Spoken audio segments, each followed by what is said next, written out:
So something funny happened with yesterday's episode. I watched it in English and didn't realize I was watching it in English.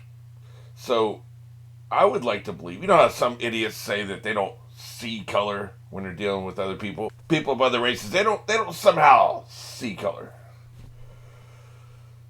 You've achieved a level of transcendence beyond which any human being has ever achieved. You have become one with the universe. You are at one with all races.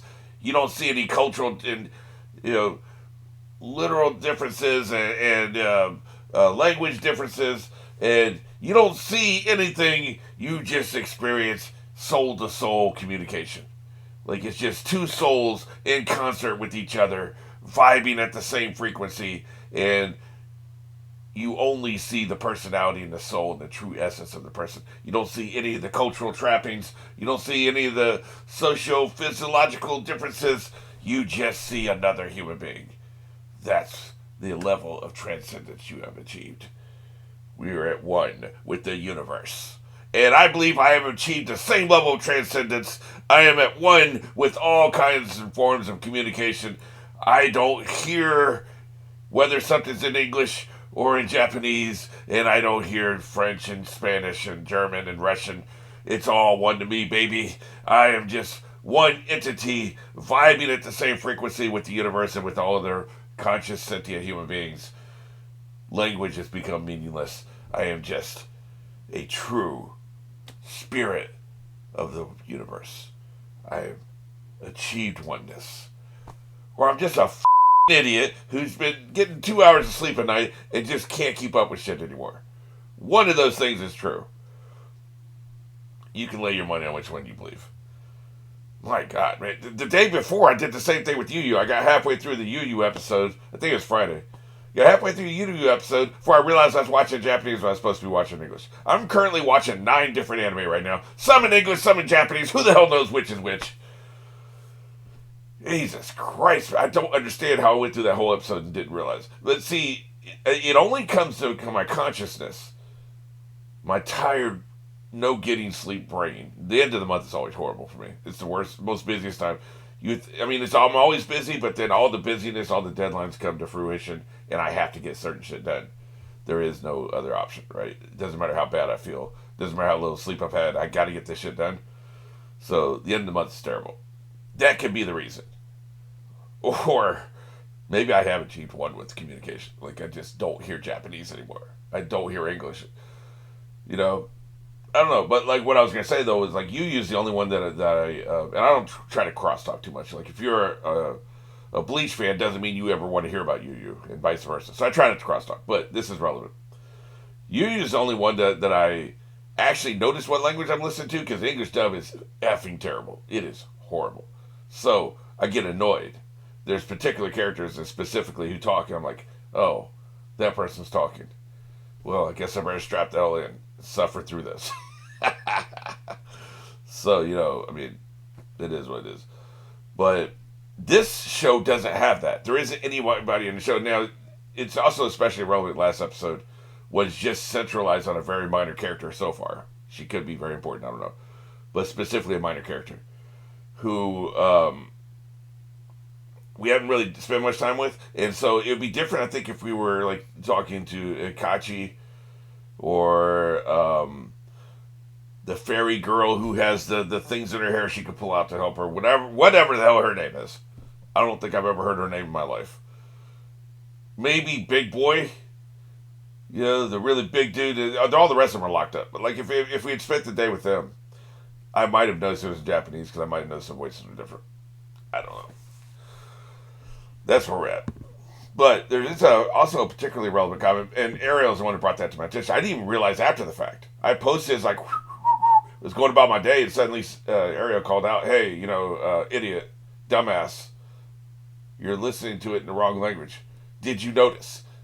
And there was no opportunity to gaslight her. It was like, I just have to cop to it. No, I did not notice. I'm a dumbass. My God. Anyway, let's see here. By the way, a little bit of cross promotion here. Like if you're just here for reactions, you might enjoy my podcast. I've started it a couple days ago. I Will Never Forgive You podcast episode 1 is out right now. It's on my channel. You can find it. I'm looking through comments. That's how I remembered that, because there have been a lot of comments for that. I believe it's, let's see here. This is Years of Death. I wouldn't worry about ages as much on this show, at least when it comes to those in the Soul Society. By the way, I can't ever remember Soul Society. I try to say Soul Realm, Soul Place. You would think with the alliteration I would remember Soul Society, but I can't. I'm going to try to. But I'll try to remember Soul Society. Anyway, at least when it comes to Soul Society, and then it says Akachi's sisters are real and actual children, for example. But the people of the Soul Society are abstract beings, question mark? For lack of a better way to put it. They have a physical form, but it doesn't seem to relate to their skills and abilities. Yeah, see, that's what's confusing. I don't think we're ever going to really get any straight answers on this. We did get a straight answer on the buildings. The buildings are made out of soul energy. So there are no contractors going around slapping brick and mortar together. Somebody comes by, maybe a shaman, and he does the thing I was doing, and he prays and meditates, whatever, and then the building just coalesces. We need a diner here. We need a bodega here. We need a gas station here. Somebody come make it, and then they do it, and it's there. And the thing is, it's like Casper the Friendly Ghost, right? Casper the Friendly Ghost is, the comic book wanted to have it both ways. They wanted to have a boy ghost that young children could relate to, 8 to 10 probably, could read and relate to, and he's just like us, but he happens to be dead, so that means he has superpowers. And he has abilities. Some people don't see him, and he can interact with people, and he never changes, and his cast of characters change. I've never read him, so I don't know. Does he play with different kids? Does he have a kid of the week adventure? Is he like Mary Poppins? In the books, Mary Poppins has a bunch of families. But I don't know. But they wanted to have their cake and eat it too. So what they did was they said he's not a ghost. He was fully formed as a spiritual entity who's a boy, but he was never a living boy who died, because it's sad for an 8-year-old to die and become a ghost, and he spends the rest of his existence, his hellish, unnatural, unholy existence as a ghost. Right? That's sad, and you don't want kids asking questions. Well, how did he die? Why, he's dead. Like, we're reading a story about a boy my age who's dead, and that makes me sad. He's already dead at my age. So no, he's just a spiritual entity. Unholy, just fully formed as a boy. They wanted to have their cake and eat it too. That's bullshit. It is straight up horseshit. There is no fully formed spirit boys wandering around here, and everything's cool, and we can sleep at night because we're not worried we're going to die, right? He effing died. He got hit by a wagon train or something and run over and stomped to death, and that's why he's a ghost. He effing died. I'm sorry, little kids and boys. Little kids and boys. You know what I mean? Little boys and girls. I'm sorry. Santa Claus is not real. Easter Bunny's not real. He's coming up, though, I think. Yeah, this month. We're in April, so he's coming up. But they're not real, and, Casper effing died. He was a boy. He was brutally massacred. So, but it raises these questions, right? You have certain things that certain kinds of stories just raise questions that the author doesn't want to address. They're uncomfortable questions. I don't want to deal with this. How are you a kid in the Soul Society? Like, you're apparently these entities, and you come into being somehow. Is there soul fornication? Nobody seems to be hooking up. Nobody seems to be romantically interested in each other. They've kept that consistent, at least. Thank God, or there'd be way more questions. So nobody is like hooking up or anything. So we got that going on. So how are these people coming? How are they coming into being? Like, how are they being created? We don't know. But apparently they're created and they're tiny. And then time passes, and it's not necessarily relative to our Earth. Like, so 20 years may pass in the Soul Society, and they go from 8 to 9 years old. I don't know. It seems weird how that works. But they're very young. We saw this in flashbacks to a previous time in your life when you were small, and you're sitting there eating watermelons and spitting them out at each other. And so, you're small, right? You're basically, there's no difference between you and a human kid. You're tiny. You're at a house. Who owns the house? Do you just wake up one day and you're in a bedroom, and you come out in the living room, there's some other people in the house, and they're younger or older than you, and you're like, okay, well, I guess you're my brothers and sisters. And, this person, I guess, who's making breakfast, I don't know why we're eating, but we are, making breakfast, and I guess that they're my guardian. I don't know how any of this works, but you're small and then you get bigger, right? But even when you're small, you have all these powers and abilities. Your powers and abilities have nothing to do with whatever physical size you currently are. It's all kind of mind-boggling. As a writer, it drives me crazy. As a audience member who just wants to watch a show, and these people have powers and are kind of a different race than us, a different culture than us, it doesn't really matter. Nobody cares. The writer in me cares, because when you write, you have to be consistent. You have to. Here's the thing about writing.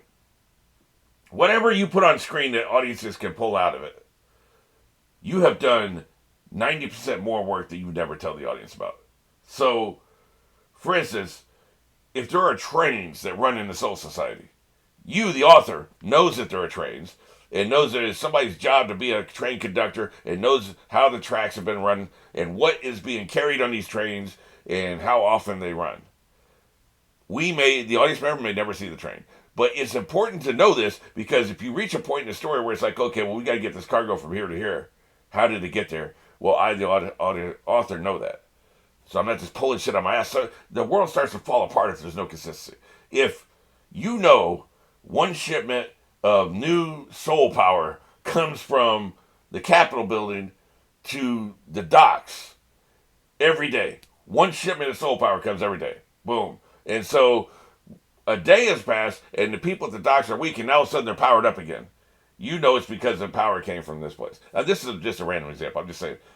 As a writer, you need to know this. So the attack comes right after the shipment happens. They're going to attack at dawn, and the shipment always comes at 4 a.m. Okay, you've established this in your mind and in your notes. It's been there forever.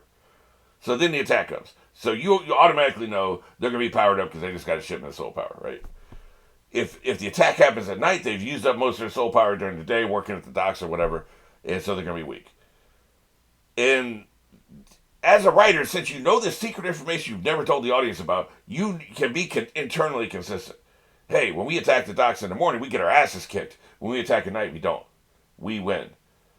And then there's a pattern there. There's a recognized pattern. The audience won't know why the pattern exists, but they know that the pattern exists. You have internal consistency in the world building. This can apply to anything and everything, right? The author needs to have the answers to the test. They need to know everything that's happening. They don't tell the audience everything that's happening because it'd be boring. Hey, here's the trains, and here's all the reasons all this shit works, right? This is why when you get to the end of a story, and then people start asking the author questions, they have the answers. Okay, here's this. You've seen it many times. J.R.R. Tolkien had this. If George R. R. Martin ever finishes this series, which he won't, he'll have it. These are all the answers to the test that I never told you about, because it'd be boring in the prose. Characters talking to each other, and a lot of times characters don't know the shit. So, presumably the author knows the answer to every question I'm asking. We may never find out what these answers are. But they'd better know the answers. They had better know. They just don't want to deal with it, because some of the things, some of it would just be stupid. And some would be like, well, that doesn't make any sense. And some would be boring. So you don't want to reveal too much. I understand that. But it drives me crazy, because I'm a writer, and because when I'm a writer and I enjoy a story, I put myself into the position of, how would I answer these questions? And I didn't write the story. I didn't conceive it. And I didn't do all the groundwork in the hundreds of hours before we ever put pen to paper the very first time, coming up with all this shit so that you would have a consistent, coherent story. He has the answer to test because he put the time in. I don't have the time. And I didn't have the genesis of the idea in the first place. And some of these things exist because they'll be important in the plot later. So maybe it's important soul energy can only come once a day, because if it came twice a day, nobody could ever beat the people at the docks, right? Using that example again. So you have to have it just once a day. So that's it. It's just once a day. But then you have to come up with, why is it only once a day? And then you answer that question. And then answering the question, why is it only once a day, raises 3 more questions. So you answer those questions. All these questions get answered. You have answers for all this shit. 90% of it doesn't matter. But the genesis of it all was, you can only want the power to come once a day. Everything works backwards from there. That's how world building works when you first start a story. These are the 7 things I need to exist and be rules and be manifest so that my story can function. Otherwise, characters win in chapter 1. Otherwise, enemy wins in chapter 2. Otherwise, character stops the story in chapter 3 because he doesn't want to go anywhere. These are the 7 things that have to be in place for the story to function. And then you have to put all the world building around those 7 things and explain those 7 things. Why can you only travel backwards in time? Why can you not travel forward in time? Or vice versa.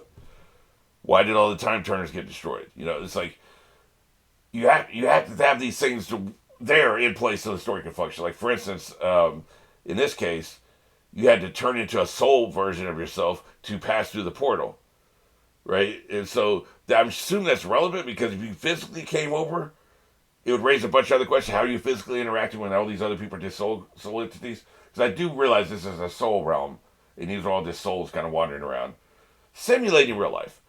That's one of the most interesting things about the Soul Society is they just seem to be emulating Earth life. I say real life, Earth life. They just seem to be sitting there and copying all of us. Like, okay, well, they live like this, and these are their social hierarchies. You have children, so let's start, when we come into creation, we'll just start as a kid because that's what they do. And they wear clothes. There's no reason for souls to wear clothes. We don't seem to be having sex, which means we don't need genitals. We can perfectly function in what we need to do with just 2 arms and 2 legs and eyes and mouths and ears. We don't need genitals. We're not eating, we're not going to the bathroom, and we're not having sex. We don't need genitals. So we can just be naked. But they are not naked, and they have genitals, so let's emulate that. Okay, we have 2 genders, by the way. We're boys and girls. So because we're boys and girls, then we are that because they are. On Earth, they're boys and girls. And then they wear clothes, so we have to wear clothes. And they have this kind of architecture, so we have this kind of architecture. They have steps instead of just floating from floor to floor because they have steps and they don't float, even though almost everybody can fly. Why do you need steps when people can just jump from one story to the next? We have all these stairs, but there weren't contractors work for 2 weeks to build the stairs. You assume it's just put into place by somebody. Still, why do you have stairs when you can fly? Because on Earth we have stairs. They just seem to be copying us. They're obsessed with us and they copy everything we do. And you could even come up with a story reason why that is the case. It's because sometimes Soul Reapers have to come down to Earth and interact with human beings, or at least be on Earth and do shit, like, kill hollows, right? And maybe maybe the Soul Society have an enemy who's beyond hollows. They have something else. Maybe Earth is a battleground. I don't know. I can see the story going there. But you do that so that when you send people to Earth, they don't have such a culture clash. You're like, what the hell is this? What is going on? None of this makes sense. None of this is tangible. I don't understand any of this. I'm so confused. I can't fight the hollows because I don't know what the hell is happening.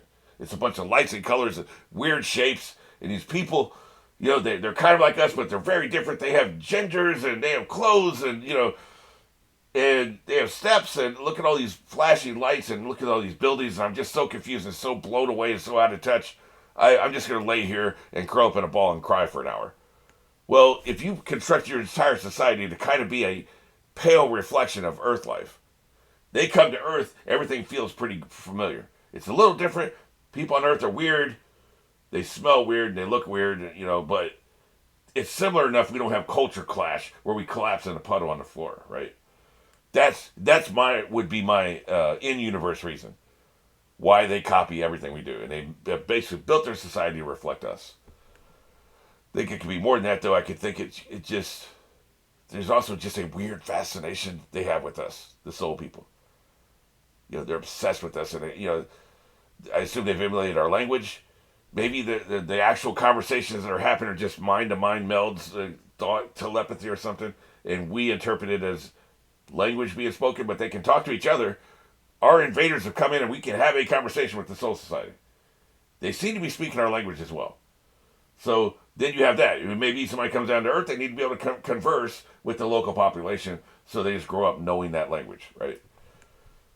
All this stuff is endlessly fascinating to me, and I realized by halfway through, I'm just going to make this a separate video, rather than just an intro, so people can just skip this shit if they want to. But yeah, man, I guess I'll kind of, I'm at the length of an episode at this point, so I'll kind of leave it here. But I just think it's fascinating. I think the world building is fascinating, And I really like the idea that, and I kind of got this, like, Years of Death kind of coalesced into my brain, but I did kind of get this. I just want to pull it apart and look at the pieces and see how it fits together, see if I can put it back together. None of it matters for storytelling purposes. I like what they're doing. I like the universe. I like the storytelling they're doing. None of it truly matters, but it does to me because I'm a writer. So I get that, like, it doesn't matter how old she is, and you would then ask, like, they are so individualistic. Every soul could be 6 feet tall if they wanted to be. You would think. I don't know if they have control over their form, but like you would think they would. In fact, don't people talk about like they could, or am I thinking of a different show where you can create flesh from your magic? I could be thinking of a different show. Maybe it's Jujutsu Kaisen. I don't know. There's some show I watch where like this arm doesn't matter. You can just recreate it. You can heal it or whatever with your magic. Like your form, the soul is your form, right? So in other words, like our Momo from last episode, she's super short. She seems really, really short, right? Why is she short? Can't she just be the same height as everybody else? I don't know. And why did she look evil at the end of the last episode? I don't know. I'm going to get back into it. You're just lucky I didn't do a 10-minute rant on this. Because the cat seems to be somebody who can control their form. Right? Because it's just all soul energy. There's no physical body. It's like what they said in the Matrix. Are you breathing air right now? We're in the Matrix. You're going, but you're digital. So what are you breathing? You're only doing that because you expect to breathe. When you walk around, you expect to be pulling air in and out. Is that air you're breathing right now? That was such a great question. It's one of my favorite lines in the entire franchise. You're in the simulation. Why are you breathing? You think that's air you're breathing right now? So that goes to the heart of the matter. It's not about the physical attributes you have in the Matrix. It's about your willpower, your mind, and what you believe you're capable of. If you could detach yourself from a lifetime of learned behavior and just express your willpower, you're going to be way more powerful than anybody else, which is how Neo became so powerful. He was able to detach himself from everything he'd learned his whole life and just express his willpower over his digital environment. That's not air he's breathing.